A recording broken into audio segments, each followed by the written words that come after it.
I'm delighted to be back on the network broadcasting again, and today I'm going to be joined by Phil Ittner. He is a veteran broadcaster. He is now currently based in Kyiv, Ukraine, and produces a weekly conversational interview podcast called On the Edge.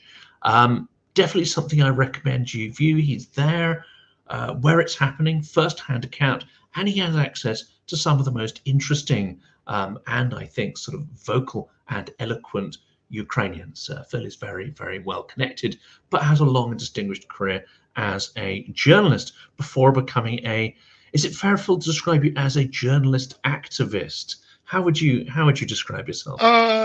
Journalist, activist. I don't advocate, perhaps. Journalistic, enthusiastic and supporter of Ukraine. I clearly have I've taken a side in this conflict, unlike what normally you do professionally. I'm on the side of Ukraine, and I'm unabashed about it. And that's interesting, isn't it? Because I think there are other journalists who have espoused working for big networks. There's Joseph Lindsley, who's based in Kharkiv.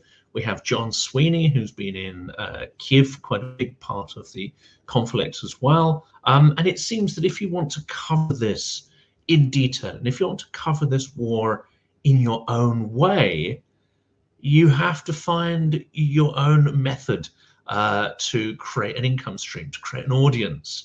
It's very difficult to do what you're doing and what some other journalists are doing in the context of, I would say, traditional legacy media formats and commercial structures.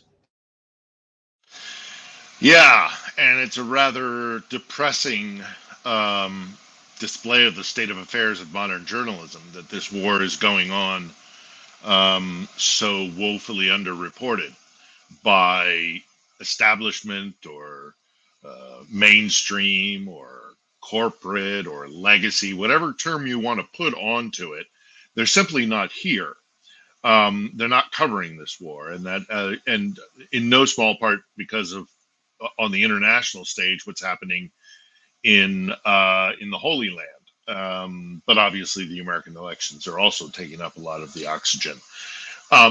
Still, having said that, there is no major network, to my mind, American or British, although the BBC, I'm sure, has some sort of presence here. But no major, none of the big networks in the States certainly have a permanent presence here. And that's shocking to me because this war is deeply consequential. Whatever happens here, and the war is, this war is happening. It is ongoing, and whatever the consequence of this war is going to change the power dynamic, the balance of power in Europe, and I would argue globally. But it is what it is. Having worked in journalism, for the big corporate journalism, CBS, CNN, Fox, Sky, take your pick, NBC. It's a cost evaluation, I'm afraid. And it's just simply too costly to have something here all the time. And I don't know what that says about either maybe the media companies or whether that says more about audience attentiveness to this story. And this is a problem in many ways, isn't it? And it also gets to some of, I'd say, the structural issues with the media and how it's financed, because unless you have people embedded in the country, unless you have people who've dedicated a significant portion of their careers to understanding local context, then they're in some ways very much susceptible either to the vagaries of the sort of day-by-day, blow-by-blow news cycle. So you get a sense of events happening, but you don't get the bigger strategic picture. Or even worse, they may be susceptible to falling for Russian propaganda narratives. Now, there are, of course, exceptions. You have someone like Luke Harding, who writes for the Guardian, UK Guardian newspaper, and he has covered what's happening in Russia, for a good, however many years it is 15, 20, I don't know how many, but of course he's dedicated to that. And my understanding is, as a Russian speaker, you can really dive into that story. But most journalists do not have that luxury of being able to immerse themselves in a story, understanding the local language, history, context, having a network, or even being able to speak the local language. How does that affect the ability to report accurately and meaningfully? Well, there are still offices in Moscow. The Americans, by and large, pulled out of there. As a matter of fact, I was a producer in the CBS Moscow bureau, the very last one to exist, because there is no physical building. I was in the last office that CBS had in Moscow. There had always been a CBS Moscow bureau, except for 1 year, and I believe it was 1930 something, 34 or something, during some of the Stalinist purges. But since like 1910, there had been a CBS bureau, and I was in the last one, which is depressing that we're pulling back that way, because you're absolutely right, John. This place in particular, and I think this goes for so many regions around the world, but in a region as pivotal as this, to have all but abandoned it is almost negligence. Everybody does it out of London, but you to try and understand the former Soviet Union and the dynamic between, say, Ukraine and Russia, which is so important right now as we speak, you have to have done a deep dive into this. This is a very complex region with a lot of layers and a very, very convoluted, difficult history to try and understand, because, well, for a variety of reasons, which you can't even go into, because, frankly, it would take us hours to go into, but that's kind of the point. You can't just skirt on the surface of this region, and many other regions as well. I mean, this is a larger picture problem with the industry. But when we're talking about this war, which again is such a pivotal war, and a region which is such a pivotal region, to not have a permanent presence here with, as you say, people who speak the local language, that have contacts with local influencers, whether they're politicians or industry or military or whatever it is you can't do the job properly. This is a far more complex story than you can just dip in for a few weeks when there's some anniversary, or when there is some major meeting or event, or when something awful happens and people dive in here, parachute in here as quick as they can. That just doesn't cut it, because this is not something to be handled in an ad hoc kind of lazy way, where it's just, I'll pop in and I'll do a week or two and then I'll leave. You are right. There are people who are doing it. Luke Harding is a wonderful example, but he's not the only one. But it is few and far between. And again, for a conflict that is so essential to the future of our globe, it's shocking to me that there aren't more permanent presence and bases and bureaus here. And the other interesting challenge, this is one having not come from journalistic background, sort of come into doing this from a very sort of different industry, and that is where manipulation is actually part of the whole purpose, which is marketing.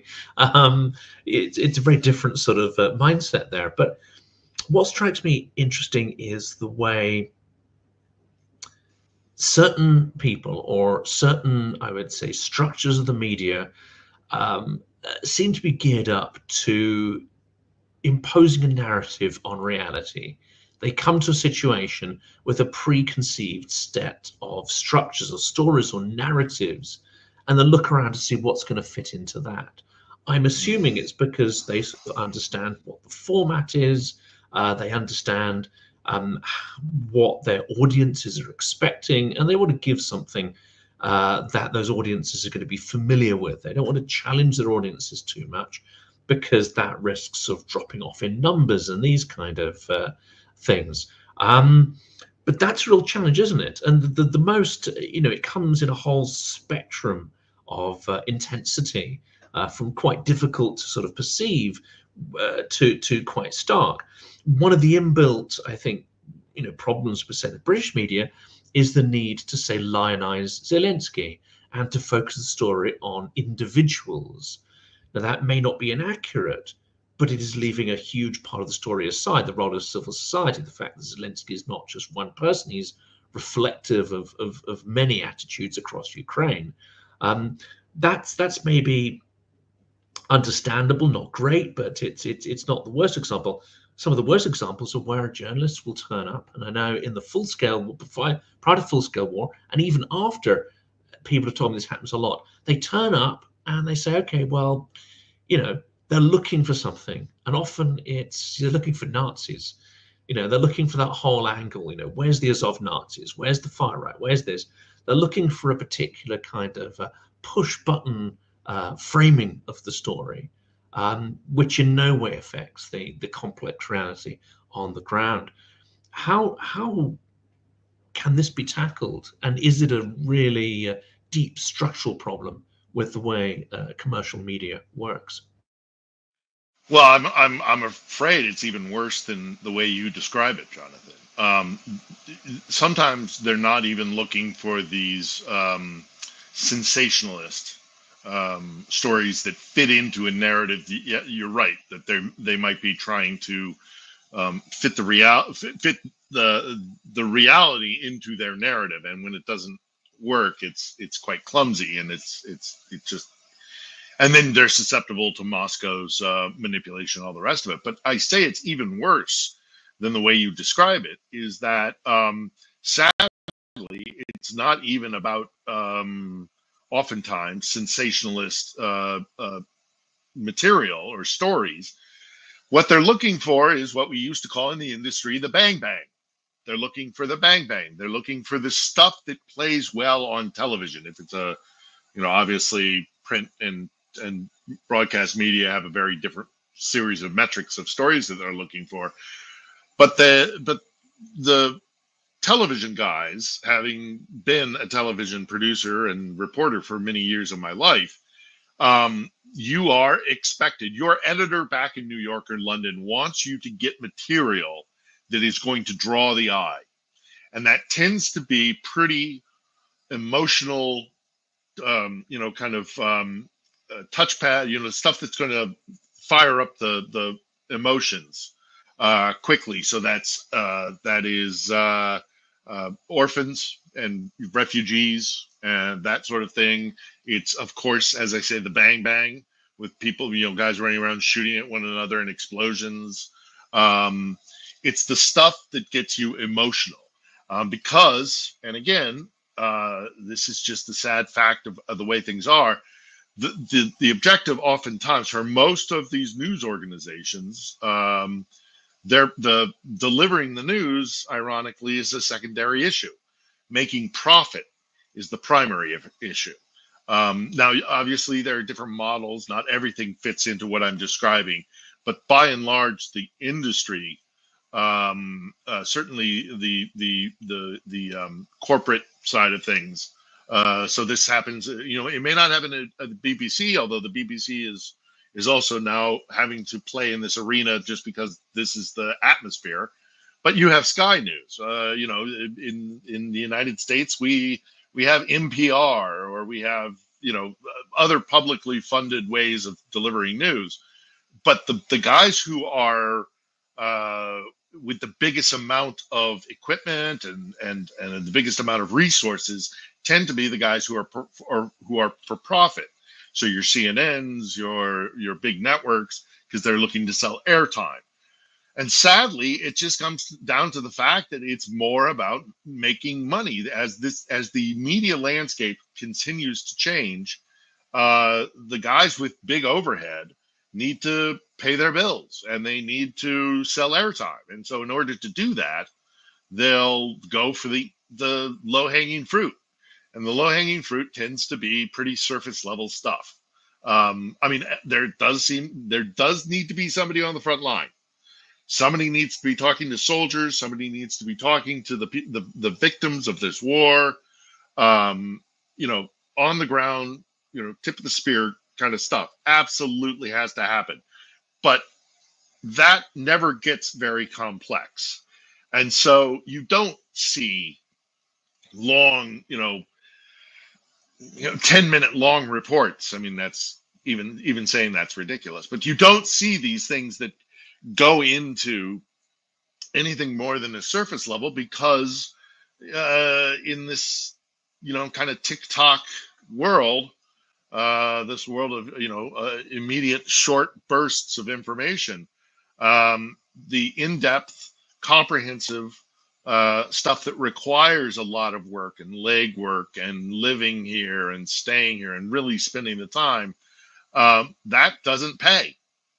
The stuff that goes boom pays. And there's another challenge. Well, we'll come on to, I would say, military secrecy, because that is something that perhaps works in Ukraine's favor on the battlefield, but not necessarily in the media space. We'll come to that in a second. Staying, though, on the structural problems of the media, we know that certainly in the Anglo-Saxon world, we have a very, I would say, sort of, typically we have two parties. Well, in the UK we have a third one, but essentially, there's two large party sort of system, and a lot of the political life and the debate is very much framed in this sort of extremely sort of partisan left-right kind of framework. And indeed, I think the media has been trained to interpret the world, or try to fit the world into such of that sort of almost divisive knockabout kind of fashion. And again, where reality refuses to fit into that, where you have people of different political persuasions finding common ground, that's not how the news is kind of geared up for that coverage. And in fact, it makes sense commercially probably to look at the more divisive elements rather than look at the areas of commonality, because they're kind of boring. I mean, where's the drama in those? And yet that is an undermining process in democracy. And let's frame that in Ukraine as well, because I think what's most fascinating about Maidan, and this doesn't really come across in much of the media coverage, is how people of different political persuasions come together in order to make Maidan a success, whereas the media focuses often on, factions within that, and to accentuate their differences. But that's not the real story in something like, the extraordinary revolution of Maidan, and what's been happening in relation to Ukraine's resistance to Russian aggression since then. No, I'd agree wholeheartedly. And what's even worse, especially, although I see it also in the UK, but primarily in the United States, is that media is now so fractured that it's almost like taking a side. So if you are Fox News, you're going to report Ukraine slightly differently than if you are, CNN or even, MSNBC, although I don't believe they rarely send foreign correspondents out anyhow. But the point is still valid, that if you're looking at it through a prism, because you're speaking to an audience, because you need that audience for the profit margin, you're going to tell that audience what it wants to hear. So if you're Fox and Marjorie Taylor Greene is telling you that there are Nazis everywhere, and that this is just a bottomless pit of corruption that we're throwing our money down for no good reason whatsoever. By the way, having never been here, I've been here the entire full-scale war, and she has never come on a fact-finding mission.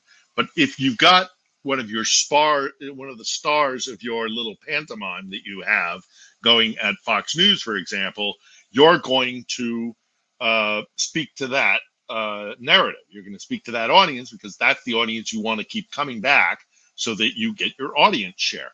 And it's the same with, you're absolutely right. I've seen it in British press of lionizing Zelensky, for example, because that will sell papers, or that will get clicks or views or whatever.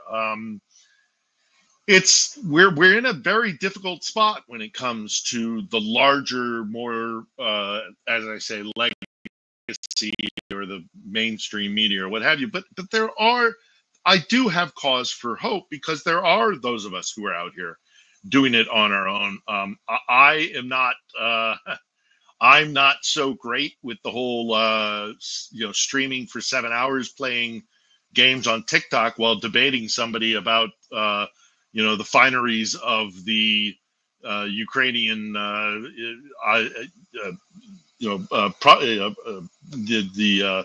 Ukrainian UPA, the Ukrainian Resistance Army, whatever, partisan. There you go.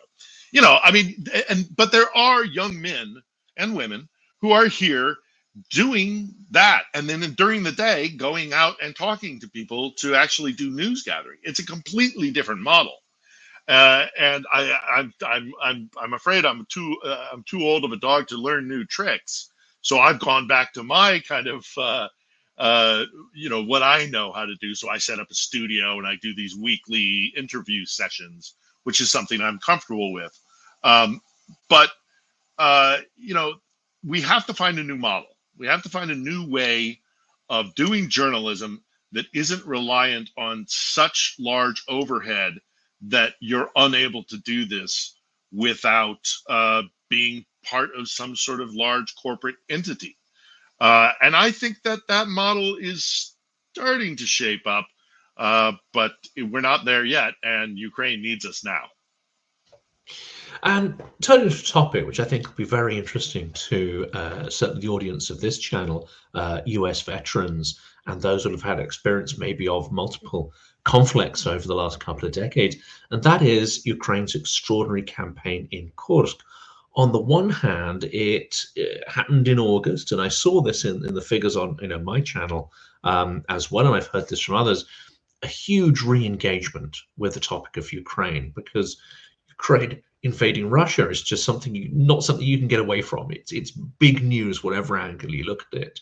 Now, whether or not that has been covered to reflect the full importance, I don't know, but certainly the audience for this increased massively during that period.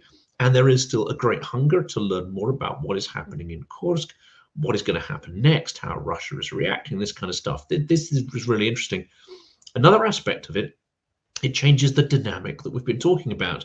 The media, as you say, they like to look for the bang bang, but they also like to look for the victim.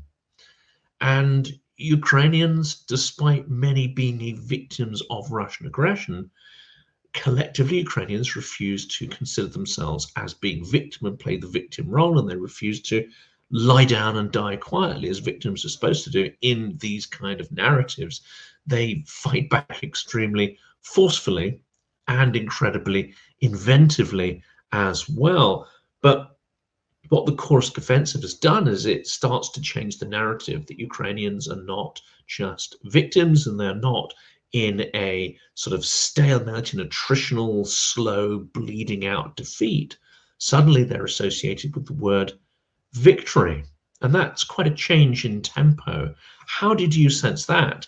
And how can Ukraine keep that going in a way? Because this seems to be important both for internal morale, but also it seems to be very important for the way the media and the sort of pro-Ukraine bubble, as it were, abroad engage with the topic. It's a very good question, and there are those critics of this decision to go into Kursk in that it is all one kind of PR stunt, that it is a way to shake up the narrative as opposed to achieve a strategic or a tactical objective. I'm not quite that cynical. I think it was done for a great many reasons, not least of which taking the war to Russia, which is putting pressure on Putin. But it certainly did grab attention, and a lot of news teams came flooding back in to Ukraine to draw attention to it. And so it got back onto people's consciousness. And because so much of Ukraine's warfighting capability is reliant on its allies and partners, I'm afraid the public relations war is a very important part of this. The other thing that I noticed when we're talking about Kursk, is also having been embedded myself many times with U.S. forces. OPSEC was amazing. OPSEC was, I mean, they did it almost better than textbook. They're writing it this time. Whatever happens with this war, there will be Ukrainian trainers going to NATO countries and saying, if whatever happens, if you're going to be facing a force that are using these kind of new tactics, whether it's trench warfare, artillery techniques, or of course, most importantly, drones, these guys know it backwards and forwards. They can teach our guys a thing or two for sure. It's the changing face of warfare. It's a new face of things, and God knows where it's going to head to. This perhaps adds another chapter to the Churchillian phrase, doesn't it? Where he describes the Battle of Britain as never in the field of human conflict. The same so few. That really applies to drone operators. Understanding is there. We'll find that a small number of extremely dedicated and professional Ukrainians have accounted for vast losses on the Russian side. Indeed.